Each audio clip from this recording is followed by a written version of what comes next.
All right, in this lesson, we're going to look at solving systems of linear equations by graphing. And your first question might be, well, what is a system of linear equations? Well, that's a great question.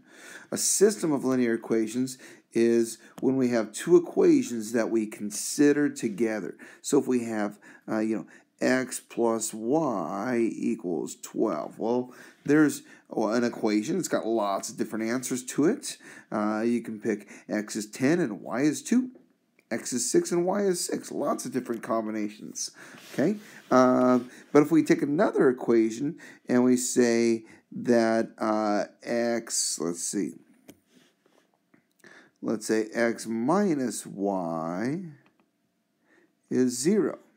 Well, now, this equation has lots of different answers. 5 and 5, 6 and 6, 3 and 3. Those all subtract to make 0. Okay?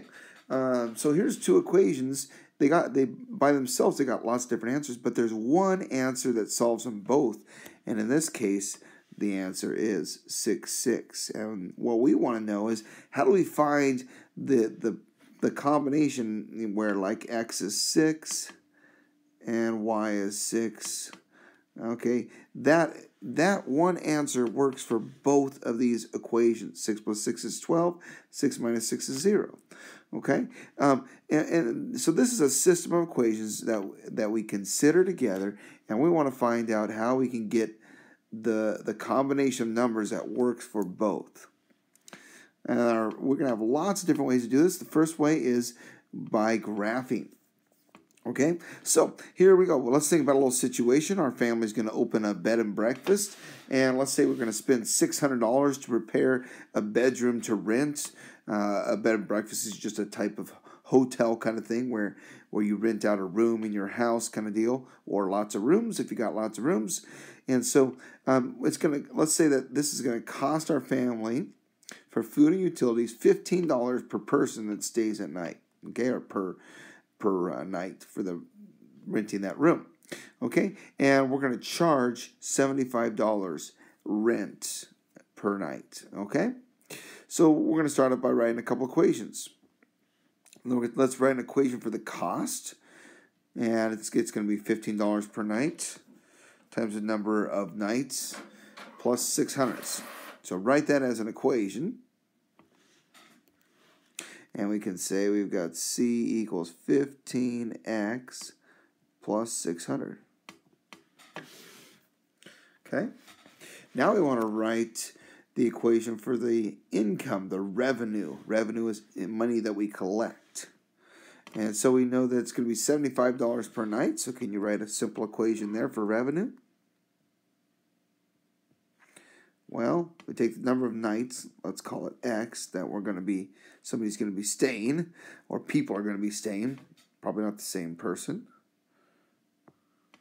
And we're going to have 75 times X. Okay, so the money we're going to collect will be $75 times the number of nights we rent the room, and the cost to set the room up plus the cost per night for the breakfast there is $15 for the food. Okay? All right. So we have two equations now. We call this a system of equations. Okay? And what we're going to do is this. We want these two things to be the same, the cost and the revenue. So instead of using different variables for that, okay, we're going to use the same variable. We're going to call this y. Okay? So, we're going to write a system. We got y equals 15x plus 600. Okay? And we've got the cost, the dollars, for the revenue was 75x. Maybe I'll just make a little note over here. This comes from our revenue. This comes from the cost. Okay? So, two equations that we're going to consider together. And what we want to know is what is the x that will give us the same y here. Okay, and that's in our next part here. So let's move down to the next part. Okay.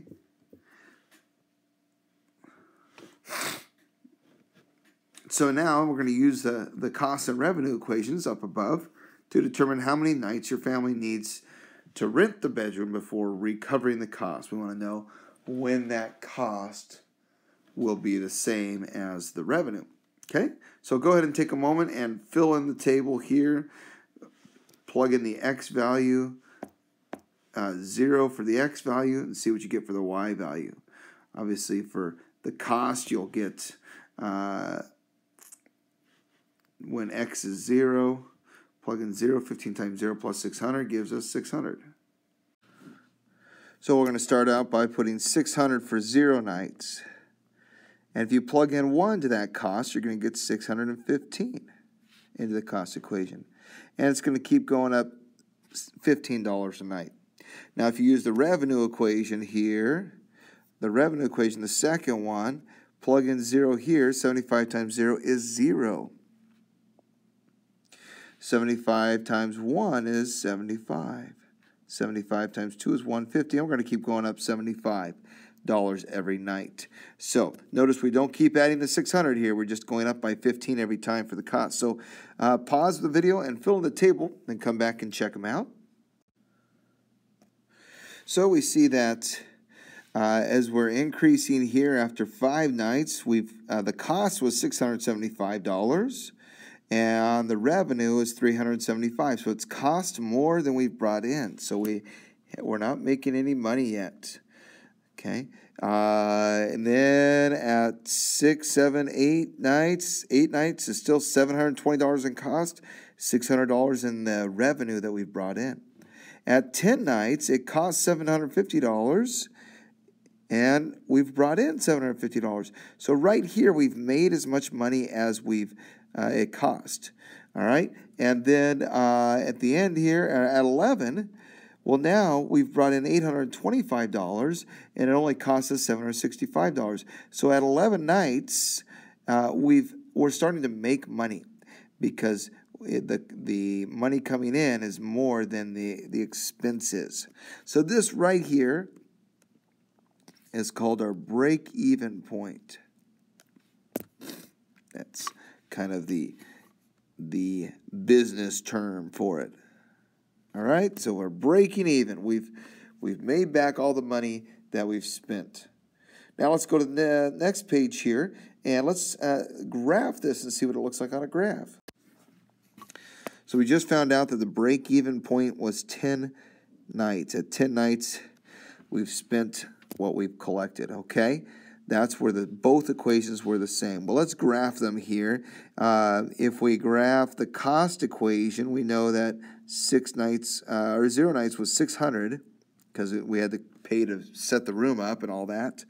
And then, well, we can go out here, when was it? Let's see. 5 nights is 675, so we can kind of jump. And 10 nights was 750. All right, and we can draw a graph through those points, a line, because this is a linear equation. So let's draw a line. So we get a line that looks like that. And then let's plot the points for the income, the revenue. At 0 nights, we have $0. At 1 night, we have 75. 2 nights, we bring in 150. 3 nights, we've collected 225. And we're going up $75 per night, and we get this nice graph looks like this, and we can draw on a line. And so our graph looks like this, and we notice right here, there's our break-even point. Okay, so that's our break-even point in this problem, all right? And when we're talking about a system of equations, that right there is the solution to the system, okay? The solution to the system is the point where the two lines cross. In this case, it's the point 10, 750. That is the solution to the system. Okay? So the intersection of the point is the break-even point. Okay? So the intersection is the break-even point. Specifically, the x-coordinate is the break-even point, all right? Now, break-even point is just a term that we use for money equations. So, okay, so here's what we've got. Two important vocabulary terms. We've got a system of linear equations. This is two linear equations that we solve together. Okay?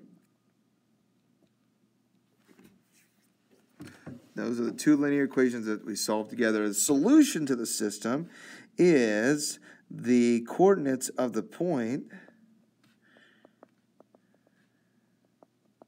or let's say the coordinates that solve both equations.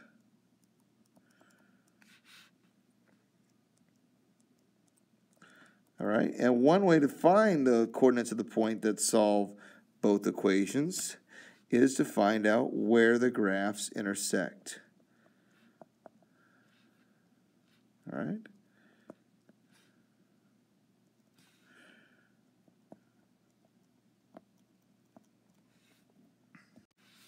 So if we can graph these, a system of equations, let's say there's our axes, and we have two lines that cross like this.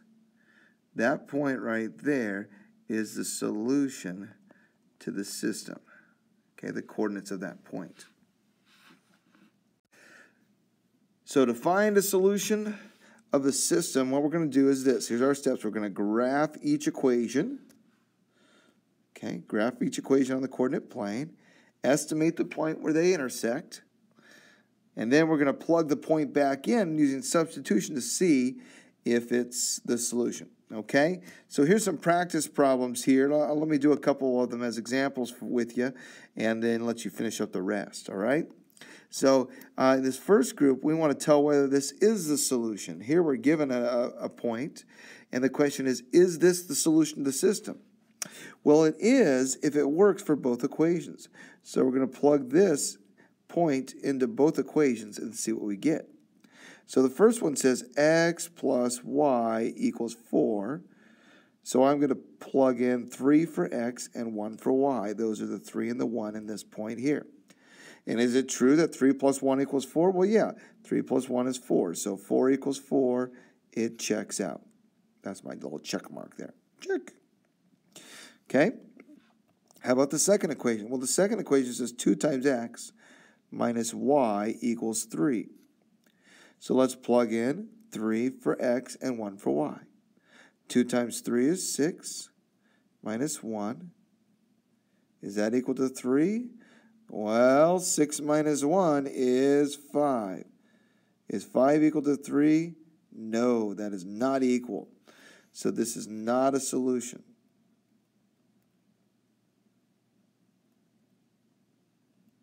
Okay? So if it does satisfy both equations, it is a solution, okay? All right. Down here we have some graphs that are already graphed. So the question says, use the graph to solve the system of linear equations. Check your solution. So what we need to do is we need to find the coordinates of the intersection. Well, where do these 2 points cross here?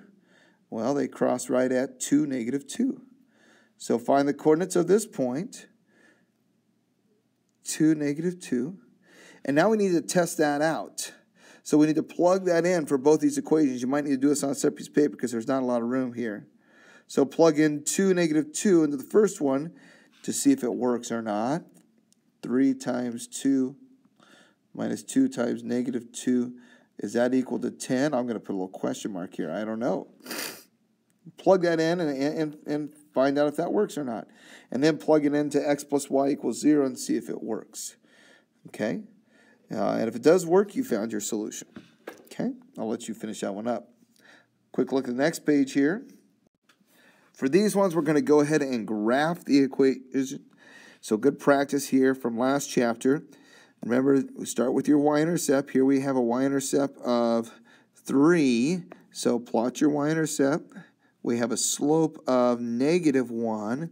So plot go down 1, left 1. There's a point. Down 1, down 1, right 1. Down 1, right 1. Okay, graph your line. And so we get a line something like this. Use a straight edge when you're graphing. Use a ruler. Okay, and then this other one here, we got y-intercept of 5 and a slope of 1. And so it's going to go through here like this. So you graph the line, find the point where they cross. It's looking like we got negative 1 and 4 there. And then plug it back in to see if it works. When x is negative 1, we get negative 1 plus 3. Is that 4? Yes, it is. Plug it in here. When x is negative 1, negative 1 plus 5, is that equal to 4? Yes, it is. When x is negative 1, y is 4. That is an answer to both of these equations. Okay? So there is our solution. So the solution is the coordinates of the points where the lines intersect. Okay? So with that, see what you can do with the rest. Good luck.